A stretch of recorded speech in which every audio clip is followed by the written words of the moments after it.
Hey guys, it's the vegan foodie girl, and today we're going to whip up a batch of yummy baby meringues. These are utterly delicious. You can customize the color, they whip up in no time, they're super easy, they're great for a morning tea, they store really well in the fridge and the freezer. So let's get started.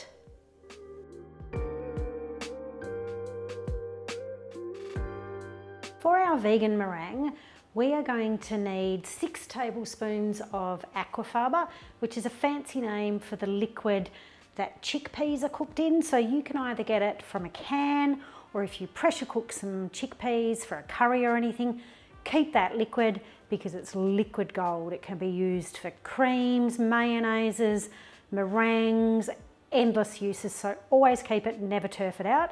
6 tablespoons of aquafaba. We will need half a teaspoon of vanilla essence, 1/4 teaspoon of cream of tartar, and half a cup or 100 grams of granulated sugar. So not fine sugar, not icing sugar. It must be granulated, so coarse granulated white sugar.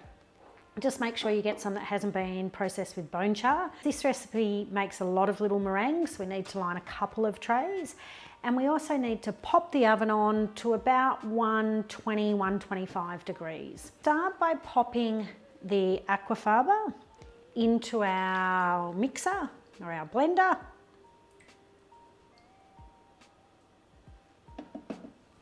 With the cream of tartar. We're going to blend that on medium speed until we've got soft peaks forming. I like to stop it halfway, give it a bit of a scrape down in this blender.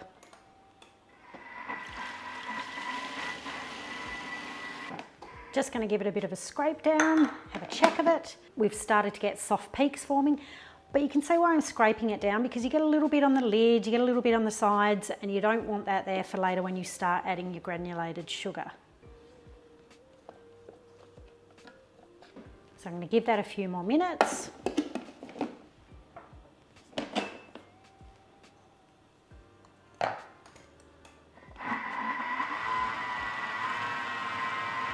Definitely got soft peaks forming. So we're now ready to start adding our granulated sugar. Now this needs to be done really, really gradually. This will make the difference on whether you have meringues which hold their shape or whether you have meringues that just go bleh on the baking tray. So add it 1 teaspoon at a time. The few minutes you spend doing this properly will make a huge difference. We're going to get our blender going, and then we're going to leave it going while we just add 1 teaspoon at a time.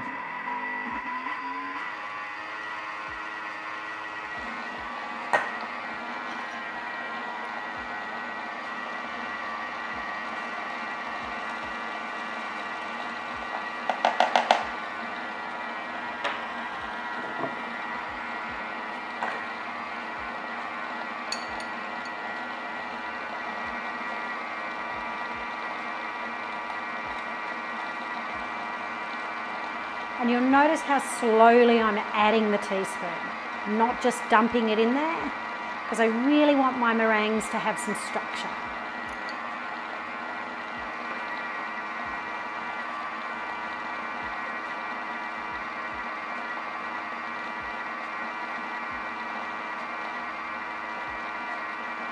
Other than piping them out, this is going to be the most time-consuming part of the meringue, but in reality it's only a few minutes, so take your time. A couple of times during the process of adding the sugar, I like to switch it off, give it a bit of a scrape down so I make sure that I've got no sugar on the sides anywhere.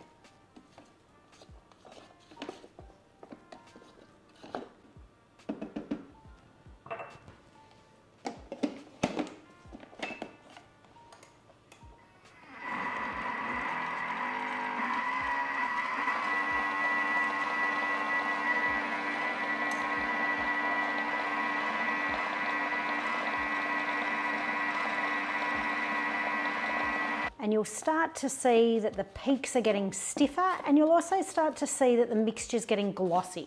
That's exactly what we want to see. We want to see it get stiff, we want to see it get shiny, and we want to see it get glossy. Once all of our sugar is incorporated, we're going to give it a few more minutes of just whipping it. Then we're going to add our vanilla essence, and if you're going to colour your meringue, add the colouring at the same time you add the vanilla essence.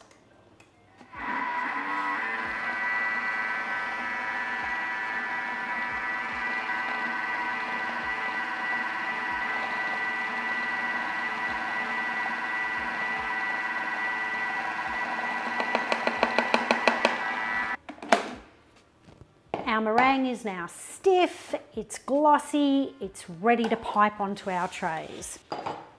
You can of course just spoon it onto your trays. I just like to pipe it onto my tray. So yummy.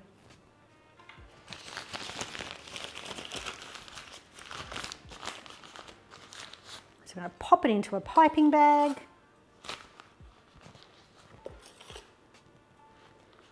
I will admit I'm not the world's neatest piper.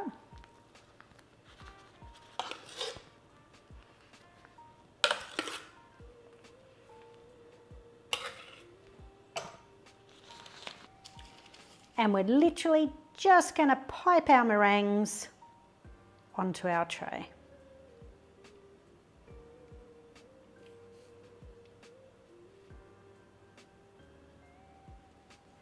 You don't need to leave much room for spreading. If you've got your meringue to really firm peaks, it's not going to flatten out and spread much.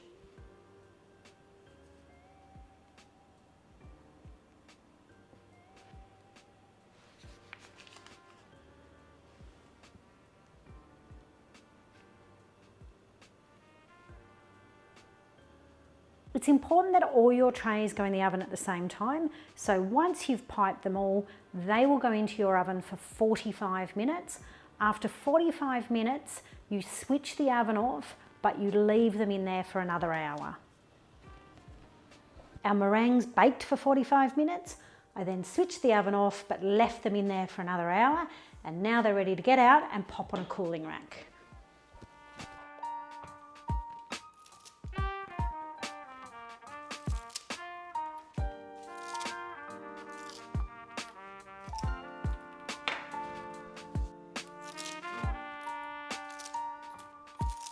Once they're cold, you can store them for about a week in the fridge in an airtight container, or you can store them for a few months in the freezer. Just pop them in Ziploc bags, pop them in the freezer, just get 1 or 2 out when you're craving something sweet. These are some that I had in the fridge already. You'll see that these are just ones that I added a bit of food colouring to.